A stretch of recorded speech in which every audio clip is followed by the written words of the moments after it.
சென்னை நீலாங்கரையில் உள்ள தமிழக வெற்றிக் கழக தலைவர் விஜயின் வீட்டில் காலணி வீசப்பட்டதாக கூறப்படுகிறது.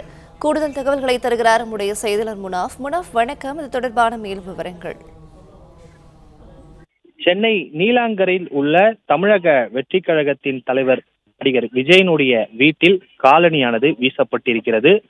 சற்று நேரத்தில் தமிழக வெற்றிக் கழகத்தின் தலைவர் விஜய் மாமல்லபுரத்தில் நடைபெறக்கூடிய 2ஆம் ஆண்டு துவக்க விழா நிகழ்ச்சியில் பங்கேற்பதற்காக புறப்பட்டுக் கொண்டிருக்கிறார்.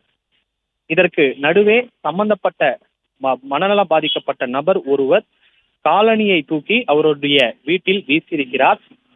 குறிப்பாக நீலாங்கரை வீடு என்பது விஜயுடைய வீடு அமைந்திருக்கிறது. அந்த நுழைவாயிலே 15 அடி உயரம் நுழைவாயில் இருக்கும். அந்த நுழைவாயிலை மீறியும் காலணி வீசியிருக்கிறார்.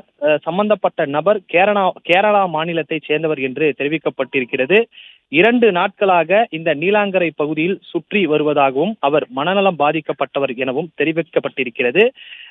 குறிப்பாக தமிழக வெற்றிக் கழகத்தின் 2ஆம் ஆண்டு விழாவையொட்டி அக்கட்சியின் சார்பில் பிரம்மாண்டமான ஏற்பாடுகள் செய்யப்பட்டிருக்கிறது. காலை 9:20 மணி அளவில் நீலாங்கரை இல்லத்திலிருந்து தமிழக வெற்றிக் கழகத்தின் தலைவர் விஜய் புறப்பட இருக்கிறார். இந்த நிலையில தான் தமிழக வெற்றிக் கழகத்தின் தலைவர் விஜயனுடைய வீட்டில் மர்ம நபர் ஒருவர் அந்த காலணியை வீசியிருக்கிறார். சம்பந்தப்பட்ட நபர் மனநலம் பாதிக்கப்பட்டவர் எனவும் இந்த பகுதியில் சுற்றித் திரிபவர் எனவும் தெரிவிக்கப்பட்டுள்ளது.